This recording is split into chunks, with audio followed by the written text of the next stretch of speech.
Early in March 2020, we saw the emergence of a new virus.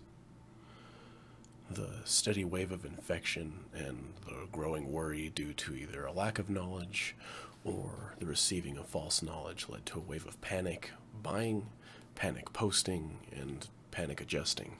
In the midst of this, I, like many others, lost my job. I worked for a large corporate restaurant in the local downtown mall.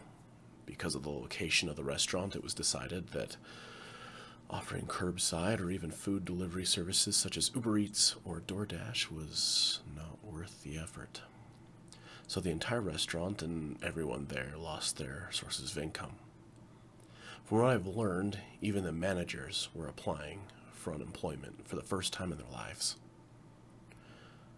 I spent the last month in March at home. My wife, being deemed an essential worker, had gone out and served the public, risking her health, and she continues to do that to this day. I had taken it as a temporary vacation the first week. Spent my time catching up on some gaming. This whole thing would kind of quickly blow over and I'd resume work at my old job in no time. I was wrong. I applied for unemployment, and I also began applying for basically any job that I could find available on services like Indeed and ZipRecruiter. Unemployment proved to be confusing and a conflicting process, where I was told to wait a week and I'd hear back. However, talking with others who also applied, I apparently needed to do some modules and watch some videos that the website never told me about. I learned this weeks later, to my embarrassment, thinking I'd just been turned down for unemployment. Let me jump ahead a little. It took the entire month for me to find someone willing to hire in the midst of this mess. And it was a warehouse job. I didn't think anything too harshly of it since, it would be temporary, and I didn't expect it to be anything too difficult.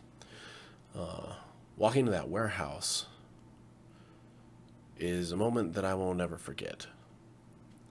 It was the first time that I was actually personally perceiving something that I'd only heard about, but I'd never really given much thought to or empathy towards otherwise. I had walked into what I can only describe as an underbelly of the workforce in the United States. A place and culture not talked about enough, and when spoke of, not taken seriously enough. First, I wanted to address that I am aware that there are third world countries that experience what I've been witnessing and worse every single day. It's not that I don't know about them or that I don't feel for them. Hell, after this experience, my heart breaks for them more than ever. That's just not my subject here. The United States prides itself on an American dream and on being a first world superpower.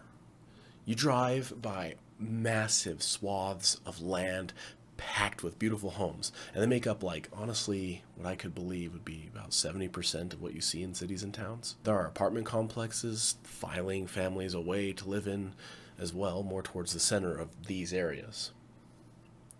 You don't think that there are actually that many people going through some serious trials and experiencing any real impoverished lifestyles.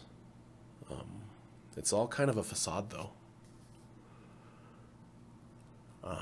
I've kind of digressed a little too much.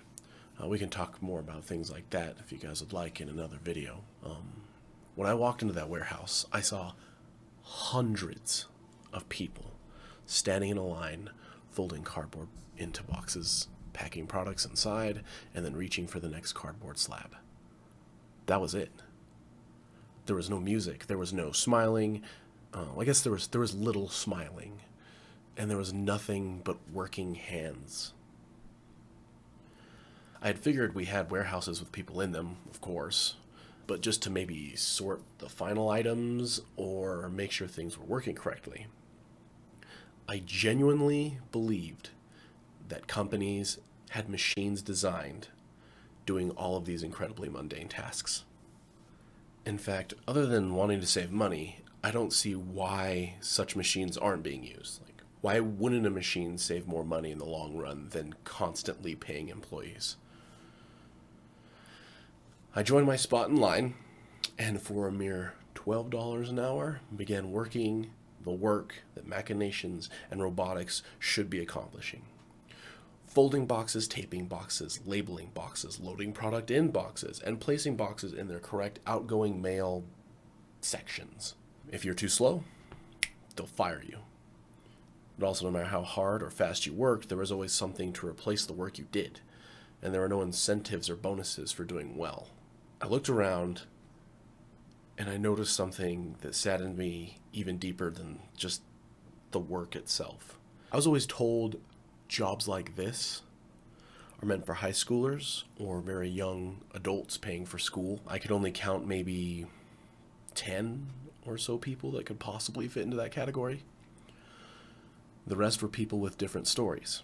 I spoke with a woman, 27 years old, who had gotten a DUI recently. She had been drugged at a bar, blacked out, and gotten arrested for a DUI. She lost her job at the hospital she was working for over it. Now she packs boxes because nothing else will take her, and being in trouble with the law took her opportunities away drastically. I spoke with a man who had a really big heart. He had no teeth to smile with. He had been an addict who had fought his ass off and won against various illegal substances. He didn't go into detail with me. Due to his image and his past interactions with the law, this job was all he could get. And I remember on our way out, he started crying, and he told me that he hopes they let him come back because he has nothing else if he loses the job. He made one tiny mistake during his shift, and it's a mistake that I'm sure people make there every day, all the time. It was tiny, but it was life or death for him. I spoke with a man that had a master's degree in economics. The virus had taken his job from him, basically the same as me, and he had nothing else to try to afford his apartment but to pack these boxes.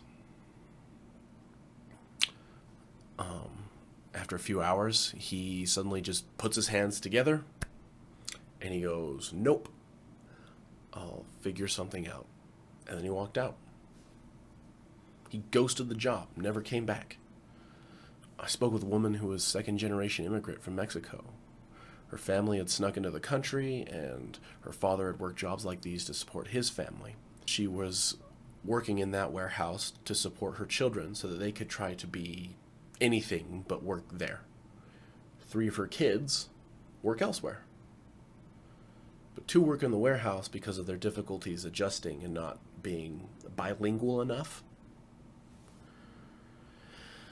The jobs meant for high schoolers and young adults are almost exclusively populated by people that are in minority ethnic racial groups, people caught in the net of the law, and people who have nothing else to turn to or they'll die.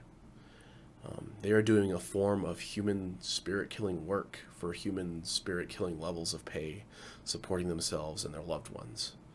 And there's basically nothing that's going to change that. That is something that I can only describe as an underbelly of the workforce. We see the whole beast all the time, or parts of the beast all the time when we talk about business, corporations, economics, workforce. We don't see this part of it. This underneath, this hidden, this secret, this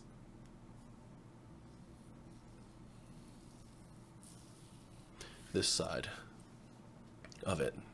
I don't care about the politics on the matters. I'm not trying to make statements on anything political. I just wanted to share my perceptions and how deeply it broke my heart to see and experience this. I don't know how much longer I will be working at that warehouse, but when I leave, I am never going to forget the impressions it left on me. I don't know. Sometimes life just makes me sad. Thank you to everyone who took the time to watch this video. Whether you loved it or hated it, let me know in the comments. And please like and subscribe for more thoughts like this. in the future.